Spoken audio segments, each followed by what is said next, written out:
నమస్తే, welcome to our channel. నేను సౌజన్య. Sharmila AP PCC చీఫ్గా బాధ్యతలు స్వీకరించిన వెంటనే అన్నయ్య మీద మాటల తూటాలని సంధించడం మొదలుపెట్టింది. అలాగే వాళ్ళు కూడా ఇమీడియట్గా షర్మిల పైన కూడా మాటల తూటాలని ప్రారంభించేశారు. మరి ఈ అంశాన్ని ఏ విధంగా చూడాలి, ఏంటి ఆ చేసిన కామెంట్స్ని చూస్తుంటే చాలా డీప్గా అర్థాలు వస్తున్నాయి. మరి ఈ అంశానికి సంబంధించి మనతో మాట్లాడడానికి, వారి విశ్లేషణని మనతో పంచుకోవడానికి ఈరోజు మనతో పాటు ఉన్నారు సీనియర్ జర్నలిస్ట్ డివిఎస్ గారు ఉన్నారు. వారితో మాట్లాడదాం. నమస్తే అండి. నమస్తే. షర్మిల ఏపీ పీసీసీ చీఫ్గా బాధ్యతలు తీసుకున్న వెంటనే ఇమీడియట్గానే జగన్మోహన్ రెడ్డిపై మాటల తూటాలని వదిలేస్తూ ఉన్నారు. ఆవిడ ఇక్కడ తెలంగాణలో చేసిన పనుల గురించి కంపేర్ చేస్తూ కూడా కామెంట్ చేశారు. పంపించేస్తాను ఇక్కడ ఉన్నటువంటి నియంత్రణ కూడా అని. సో ఇమీడియట్గా మళ్ళీ అటు నుంచి కూడా వైసీపీ నాయకులు, కార్యకర్తలు కూడా మళ్ళీ వైఎస్ షర్మిలాని కూడా నిందించడం, ఆమె మీద కూడా మాటలు తోటాలు వేయడం, ఇవన్నీ అవుతూనే ఉన్నాయి. అంటే అసలు ఆవిడ చేసిన కామెంట్స్ని కనుక మనం ఫస్ట్ చూసుకున్నట్లయితే ఏ విధంగా చూడాలి, అసలు ఎలా తీసుకోవాలి అంటారు అర్థాలు? అంటే మొదటి రోజే మంట పుట్టించింది.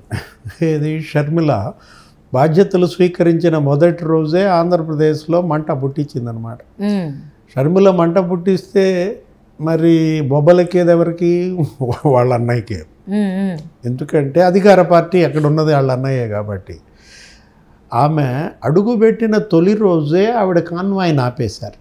అవును. ఎయిర్పోర్ట్ నుంచి ఆంధ్రరత్న భవన్కి ఛార్జీ తీసుకోవడానికి వెళ్తుంటే నీకు మధ్యలో ఏం చేశారు, ఏదో ట్రాఫిక్ ఆంక్షలు అని చెప్పి ఆమె కాన్వాయ్ని ఆపేసేసరికి ఒక అరగంట సేపు అక్కడ ఉన్న రుద్రరాజు, ఆ పద్మశ్రీ వాళ్ళంతా బైఠాయించారు ఇక్కడ రోడ్డు మీద. అంటే ఒక రకంగా షర్మిలని పెంచారు. స్క్రీన్ మీద ఒక గంట సేపు, మనకు 2 గంటలు మీడియా మొత్తం ఏది చూపించింది, షర్మిలనే చూపించింది. ఆమె ఏదో సజావుగా ఆమె దారిని ఆమె నెలనిచ్చి సంతకం పెట్టించేసి మాట్లాడేసుకుని వెళ్ళిపోయేది.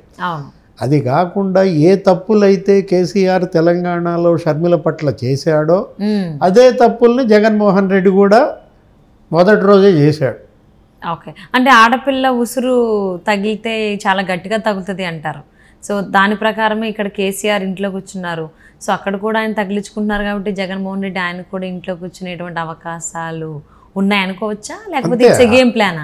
ఆమె అన్నది కూడా అంది కదా, ఏమిటి ఆమె ప్రెస్ మీట్లో ఏముంది, తెలంగాణలో ఒక నియంత్రణ ఇంటికి పంపించాను డాష్ డాష్ అంది. అంటే ఆ డాష్ డాష్ ఏంటి, ఏపీలో మా అన్నయ్యని అంతా అతను కూడా ఇంటికి పంపించడం ఖాయమని చెప్పేసినట్లే. అంటే లిటరల్లీ వైఎస్ షర్మిల ఎక్కడ అడుగు పెడితే అక్కడ అధికార ప్రభుత్వం వెళ్ళి ఇంట్లో కూర్చుంటుంది. అంతే అంతే. ఇప్పుడు ఒకటి మామూలుగా ప్రజాస్వామ్య ప్రకారం జరిగితే ఏమి ఉండదు, ప్రజలు నిర్ణయించుకుంటారు. వీళ్ళే ఒక వ్యక్తిని, ఒక పార్టీని అణగదొక్కితే ప్రజలు ఊరుకోరు. ఆ వ్యక్తిని, ఆ పార్టీ వెనక నిలబడతారు, తొక్కితే ఇంకా పైకి లేస్తారు. ఎందుకంటే బాధితుల వైపే ప్రజలు ఉంటారు. ఇప్పుడు వీళ్ళు బాధితులు అవుతున్నారు. జగన్మోహన్ రెడ్డి బాధితులు కావచ్చు, కేసీఆర్ బాధితులు కాబట్టే ప్రజలు వాళ్ళకు అండగా నిలబడ్డారనమాట. మనం చూసాం తెలంగాణలో షర్మిల పట్ల కేసీఆర్ ప్రభుత్వం ఎలా వ్యవహరించింది. ఆమెను పోలీస్ స్టేషన్లో పెట్టారు. ఆమె కోసం ఆమె తల్లే పోలీస్ స్టేషన్కి వెళ్లాల్సిన పరిస్థితి. షర్మిల వాహనాన్ని ట్రాలీ వెహికల్లో లాక్కుపోయారు, తగలబెట్టారు క్యారవాన్, ఇదంతా. ఇప్పుడు ఇక రేపు ఆంధ్రప్రదేశ్లో జగన్మోహన్ రెడ్డి కూడా ఆ తప్పులే చేస్తాడా? మొదటి రోజే మనకు కనపడింది ఆ తప్పు. ఇప్పుడు రేపు ఆమె మొత్తం జిల్లాల టూర్కి పిలిపించింది. రోజుకు 3 జిల్లాల చొప్పున 9 రోజుల్లో 9 మూళ్ళు 27 జిల్లాలు తిరుగుతానని చెప్పి. అంటే ఏంటి, మొత్తం సుడిగాలి ప్రచారానికి షర్మిల సిద్ధమైంది. మొదటి ప్రెస్ మీట్లోనే అన్న వైఫల్యాలను తూర్పారబట్టింది. 10 లక్షల కోట్ల అప్పుల్లో ముంచాడు, మరి ఇంతమంది ఎంపీలను గెలిస్తే ప్రత్యేక హోదా తెచ్చాడా, ఆ రోజు హోదా కోసం దీక్షలు చేసిన జగన్ రెడ్డి మరి అధికారంలోకి వచ్చి చేసిన ఉద్యమం ఏంటి, గెలిపించిన ఎంపీలంతా కూడా బీజేపీ ఎంపీలంది, వైసీపీ ఎంపీలు కాదు, వాళ్ళు బీజేపీ ఎంపీలంది. అంటే ఏంటి, వైసీపీ బీజేపీ బీ టీం అనేది ఎవరు చెప్తున్నారు? మనం చెప్పటం కాదు, ప్రతిపక్షాలు తెలుగుదేశం జనసేన అంటాం కాదు, చెల్లే అంటోంది. అన్న పార్టీ బీజేపీ బీ టీమ్గా మారింది అని చెల్లి చెప్పినప్పుడు ప్రజలు నమ్మకుండా ఎందుకుంటారు? షర్మిల నిన్న చేసిన విమర్శల్లో చాలా తీవ్రమైన విమర్శన ఏంటి, అసలు ఈయన క్రిస్టియన్నేనా? జగన్మోహన్ రెడ్డి క్రిస్టియన్ అయితే మణిపూర్లో మరి 2000 చర్చిలు తగలబెడితే నువ్వు కనీసం ఖండించవా? 60,000 మంది క్రిస్టియన్లను రోడ్ల పాలు చేస్తే క్రిస్టియన్ అయి ఉండి నువ్వెందుకని ఖండించలేదు అని అడిగింది. మనం గతంలో ఢిల్లీలో కాంగ్రెస్ కండువా కప్పుకున్నప్పుడు అదే మాట మాట్లాడింది. కాకపోతే అక్కడ జగన్ రెడ్డిని టార్గెట్ చేయలేదు, జనరల్గా అన్నది. ఇక్కడ మాత్రం అసలు నువ్వు క్రిస్టియన్వేనా అని ప్రశ్నించినప్పుడు మరి క్రిస్టియన్ సమాజం ముందు ఆ ప్రశ్న తీవ్ర అలజడి రేకెత్తిస్తుంది. ఏ ఓట్ బ్యాంక్ అయితే ఇవాళ జగన్మోహన్ రెడ్డిని గెలిపించిందో, అధికారం చేపట్టి ఇట్లా చేసిందో, ముఖ్యమంత్రి అయ్యాడో, ఆ క్రిస్టియన్ ఓట్ బ్యాంక్, ముస్లిం vote bank, weaker sections BC, ST వీళ్ళందరినీ రేపు షర్మిల టార్గెట్ చేయబోతాను. ఈ దాడులు ఏది గత 5 ఏళ్లలో ఎస్సీల పైన జరిగిన దాడులన్నీ ఆమె రేపు ప్రజల్లోకి తీసుకువెళ్ళే అవకాశం ఉంది. ఎక్కడ విశాఖలో డాక్టర్ సుధాకర్ని ఎలా అమానవీయంగా ఆ కుటుంబాన్ని ఇబ్బంది పెట్టారో మనం చూసాం. చనిపోయాడు ఒక వైద్యుడు అనమాట. కడపలో డాక్టర్ అచ్చెన్నని హత్య చేశారు, వెటర్నరీ డాక్టర్. శిరోముండనాలు, సజీవ దహనాలు, గతంలో ఎప్పుడూ జరగనంత హింసాకాండ ఎస్సీ, ఎస్టీ, బీసీ, ముస్లింల పైన జరిగింది. బహుశా ఈమె అసలు ఒక ఓదార్పు యాత్ర కూడా టేకప్ చేయొచ్చు. ఎన్నికల లోపు ఎవరైతే చనిపోయారో వాళ్ళందరి ఇళ్లకు వెళ్ళి పలకరించి వాళ్ళల్లో భరోసా నింపే ప్రయత్నం కూడా షర్మిల చేయొచ్చు. అవును, అంటే ఈవిడ కామెంట్ చేయడమే కాకుండా అన్నయ్య పైన, అన్నయ్య డైరెక్ట్గా చేయలేదు కానీ షర్మిల పైన కామెంట్స్ ఆ వైసీపీ నాయకులు మాత్రం చేశారు షర్మిల పైన. సో అంటే అవి కూడా చాలా తీవ్రంగా ఉన్నాయి. అంటే రాజకీయ పరంగా ఆలోచించుకుంటే ఇంకా రక్త సంబంధాలు అవన్నీ పట్టించుకోరా వైసీపీ నాయకులు? అది దారుణం. ఏది నిజంగా రాజశేఖర రెడ్డి కనుక బతికుంటే వీళ్ళంతూ తేల్చేవాడు. ఇప్పుడు తన ఆత్మగానే అంత తేల్చుతారని అనిపిస్తుంది, కూతురు కదా అందులో. ఇప్పుడు తన కూతురు పట్ల ఇంత అసభ్య పోస్టులు సోషల్ మీడియాలో మరి పేటీఎం బ్యాచ్ పెట్టడం అంటే రాజశేఖర రెడ్డి బతికున్నట్టయితే వీళ్ళకి ఒక్కొక్కళ్ళకి కనపడే చుక్కలు. ఇవాళ తప్పది. ఒక మహిళ రాజకీయంలోకి వచ్చినప్పుడు ఆ మహిళను స్వాగతించాలా, ఆ మహిళను ఆహ్వానించాలా, ఆమె ప్రచారం ఆమె చేసుకొనివ్వాలి. అవును, అంతే తప్ప ఇలా సోషల్ మీడియాలో అసభ్య పోస్టులు పెట్టడం లేదు. ఆమె యొక్క ఆ నైతికతను, ఆ ధైర్యాన్ని దెబ్బను తీసే ప్రయత్నం అది చాలా దారుణం. ఇప్పుడు సజ్జల రామకృష్ణారెడ్డి నిన్నేదో మాట్లాడాడు. ఏంటి, షర్మిల మీద ఆమె మరి తెలంగాణలో ఉంది కదా నిన్నటిదాకా, ఈ 10 రోజుల్లోనే ఆంధ్రాను అధ్యయనం చేసిందా, ఈ 10 రోజుల్లోనే చదివేసిందా ఆంధ్ర సమస్యలను ఏదన్నాడు. షర్మిల మీకోసం 3000 కిలోమీటర్లు ఇక్కడ పాదయాత్ర చేసింది. ఎక్కడ?